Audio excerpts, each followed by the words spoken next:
na madhambi ndio ambayo inamzeesha mtu kabla wakati wake. Unamuona mtu kijana miaka 25 30, uso imeshachapa, utafikiri mzee wa miaka 80. Na leo anaoa huyu kijana, mke wake anapata ujauzito, anapojifungua mke wake anazaa mtoto, anatoa mtoto na sura za kizeezee. Hujawahi kuona ndugu zangu, mtu mwanamke anazaa mtoto na tayari huyu mtoto ana sura za kizee? Madhambi ndio ambaye anafanya mambo haya.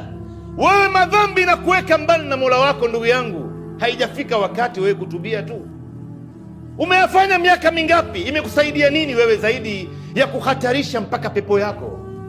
Walipita watu katika hiyo njia ambayo unaipitia wewe sasa hivi, mwisho wao ilikuwa nini? Waliangukia wapi hawa watu?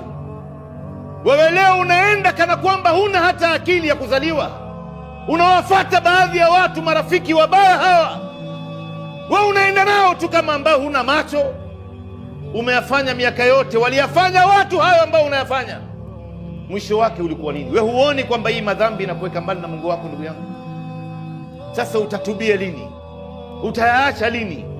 Na hii ndo mwanzo. Si wewe leo unangojea kwamba Ramadhani iingie unamwambia mwenzie inshallah wacha bwana tutatubia bwana. Tutubieni jamani, alafu Ramadhani ikisha tutarudi. Basi pata kujua kwamba hii ni makosa makubwa sana.